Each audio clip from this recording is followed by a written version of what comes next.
Right, obviously, this is a section where, spoiler, like, welcome to everyone who clicked on the timestamp. Obviously, I'm going to ask about Forgiven. I mean, the real irony of not getting Sven is him and Forgiven couldn't coexist on SK Gaming, but because he didn't get Sven, you got Forgiven anyway. So in some ways, it still worked out, but you also got someone slightly tricky to deal with, right?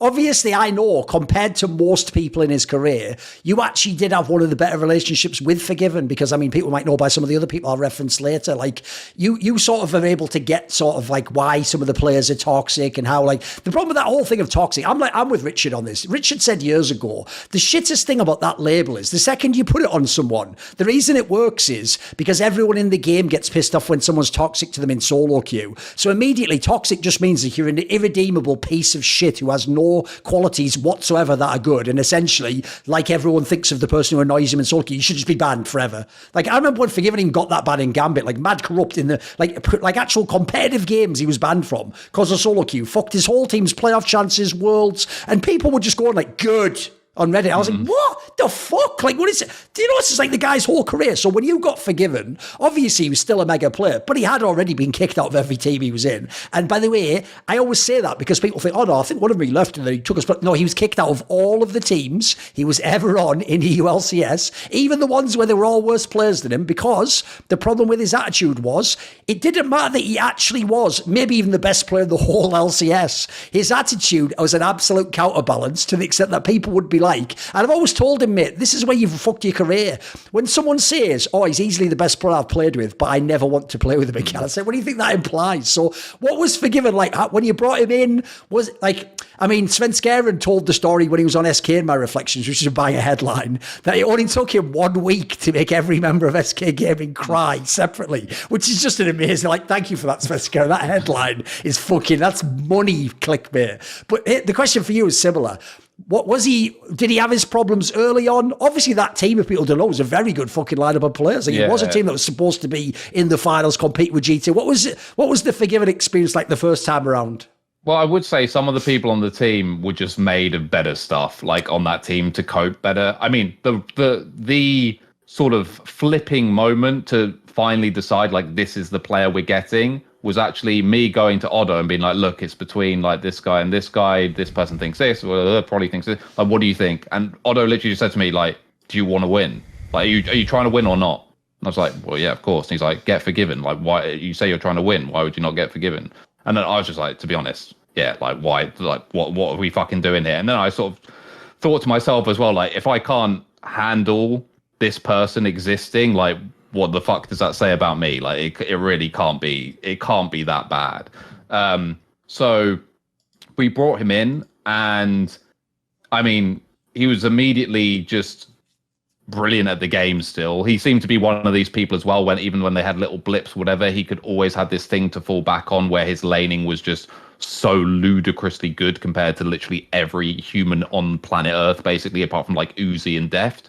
That were like, okay, this is just like the world's biggest boon, but obviously you're always waiting for the proverbial bomb to go off, I suppose. But what I would say about Forgiven in general, one of the reasons why me and him got on so well, I think, is because I was on his side most of the time, and not because I was trying to play politics or whatever. I legitimately think most of the time he was correct. And I think that he's just a very misunderstood guy, right? Because as far as I know, isn't it like this?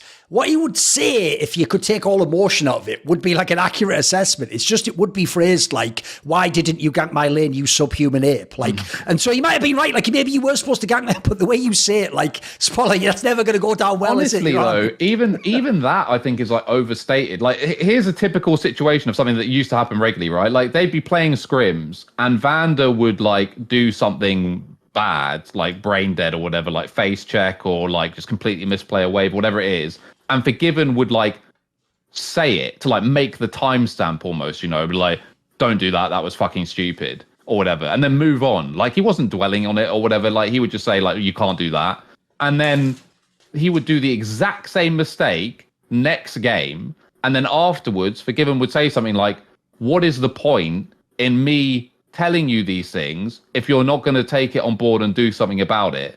And then maybe at that point he would like berate the point. Like, if he didn't get the response that he wanted like immediately, he would then berate it and be like, repeat himself and like come on, and then maybe his voice would elevate or whatever, and obviously it gets annoying and awkward for everyone else in the room. But I honestly have no problem with that. I mean, I have a lot of experience like playing competitive FPS games myself and whatever, and I would do exactly the same thing. I genuinely believe, and this is not me saying that he wasn't ever going overboard or whatever, of course he did, but I think it was a bigger problem on how fucking soft his teammates were than what he was. I would have no problem. If I was on his team, I'd have no problem him talking to me the way he spoke to me.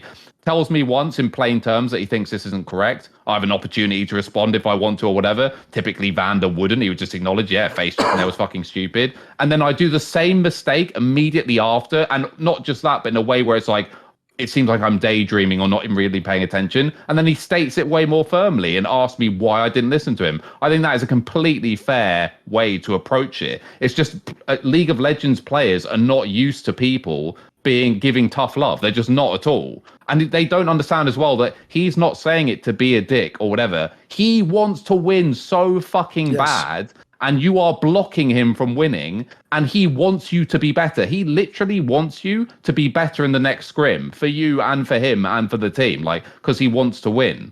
And it's this victimhood mentality of, oh my God, he was mean to me and he said I didn't do it. Yeah, because you didn't do it, motherfucker. He was never making things up. He was never like, oh, you misplayed that wave. What? No, I was in base. Like, he was saying things that happened, and you have a chance to respond, like in review.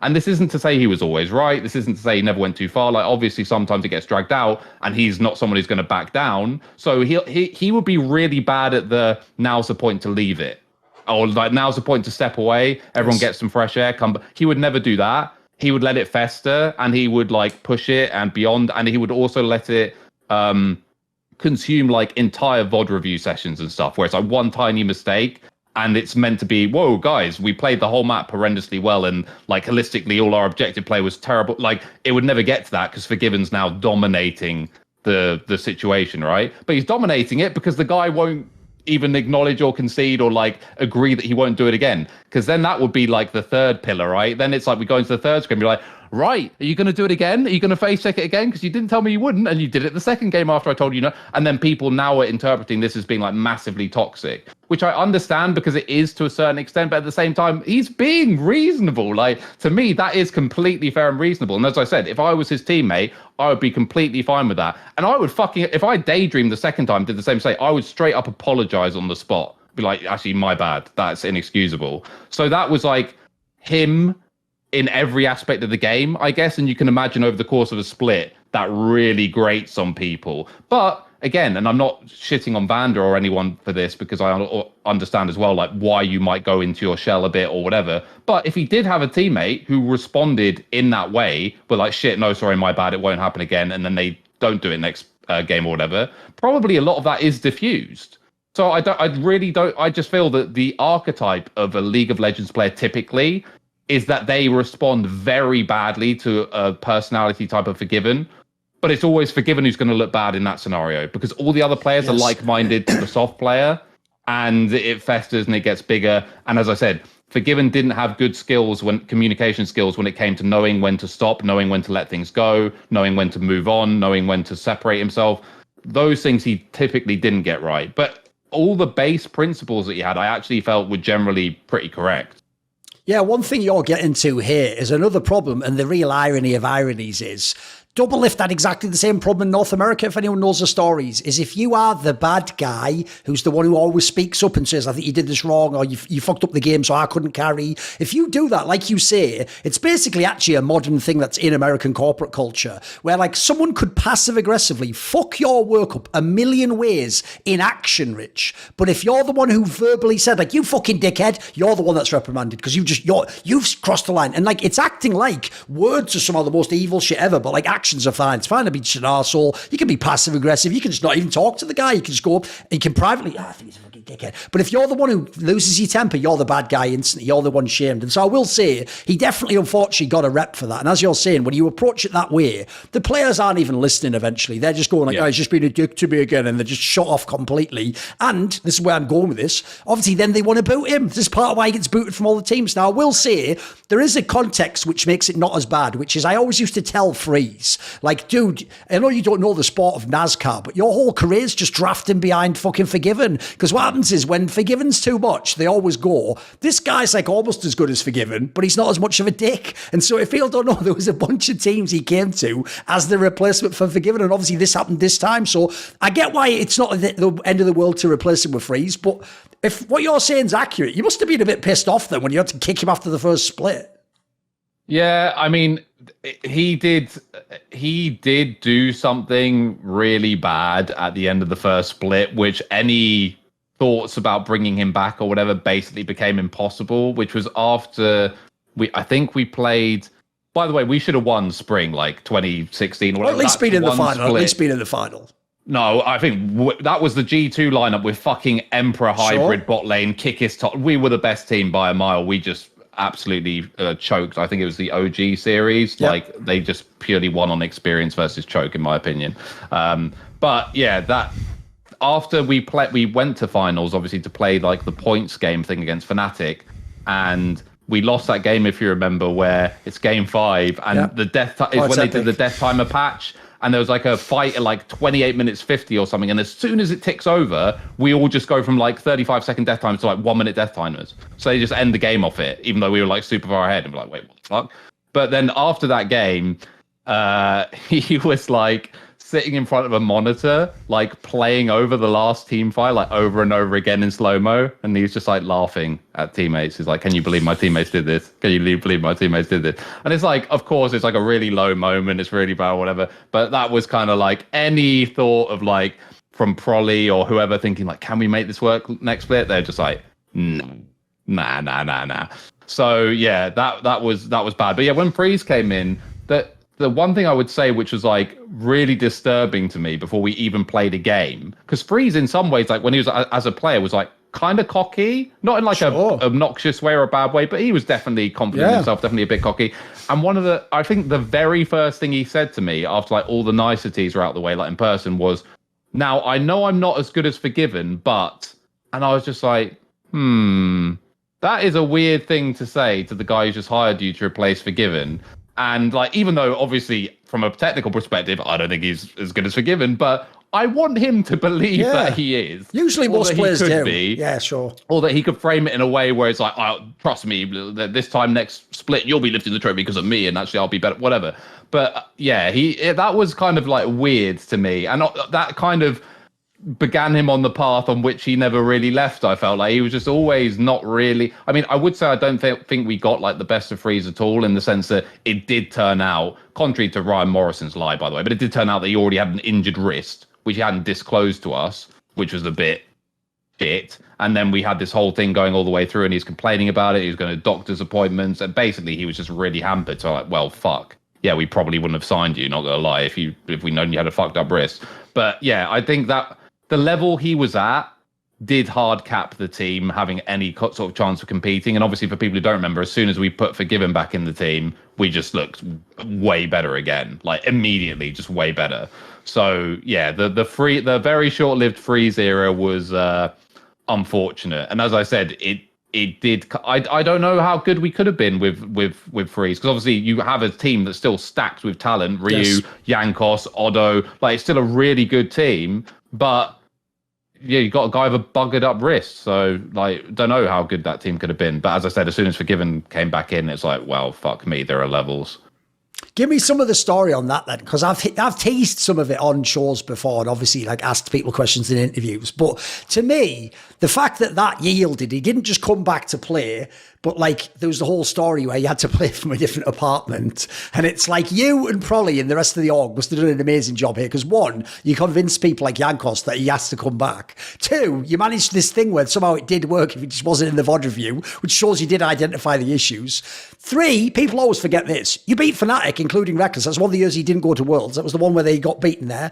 And obviously he went to Worlds, he got to the semi-finals. So the end story is ridiculous. Like it actually is like a movie or something. But I've even heard that at the end, it was so tenuously put together that it's like, even if you'd have been in the final, there was no way that team was returning with those 5 players. Like, give me some story on this. It sounds like there's some good background to this. So the best like comedy sketch moment is, so basically Forgiven went to live with me because we were like, this is the only way it's going to work. And he was playing scrims, literally scrims from my computer. And I remember like walking in, because I like had TeamSpeak or whatever on my phone as well, like just so I could see or whatever, have like oversight on what's going on. And I remember scrim had just finished. I can't remember if they won the scrim or not. And Forgiven's just talking and talking for like 10 minutes straight. And I'm looking at my phone and everyone else is muted.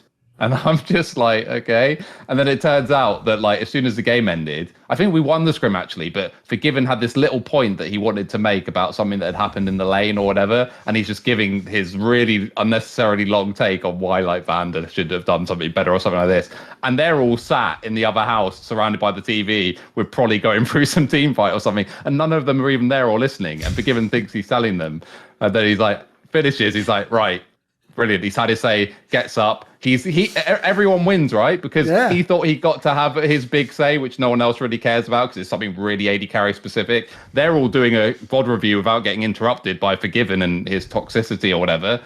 And yeah, they're not physically, don't have to be in the same room as each other. So that was like, obviously that's just one like silly story, but the dynamic actually worked really well. Like if hypothetically they were all at that point in their career again, I had to do it again. That's exactly how I would do it from the start. I would surround Forgiven with the people that best understood him and that he was most comfortable with, keep him away from VOD review, because not being funny, but as an AD carry, you are kind of the least involved in actually playing like the map League of Legends. You are just, you're laning and then you're following the team and then you're playing out team fights. Like you don't really need to do anything else. So I think that dynamic worked quite well. We also had this thing where Jankos had like a breakdown basically where he was so angry. This was after we lost to Splice, which again was another classic perceived throw, right? Where we're the better team and then we let them, I don't think it was a reverse sweep, but people start getting in their heads and it goes to shit and we lose. And there were like meltdowns.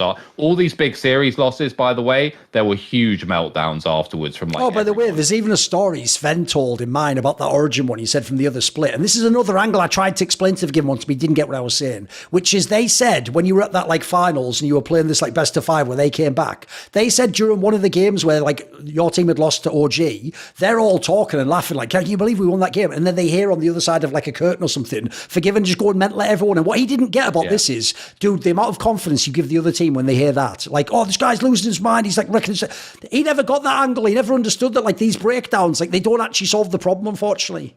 Yeah, and to give some balance actually to what I said earlier, because that was more like a scrim thing, I do, when it came to like that stuff, he definitely got that wrong. And you can also understand that like that's what matters more, right? Like in the team environment, it's like when it actually matters, you can't be breaking down like before a series is over.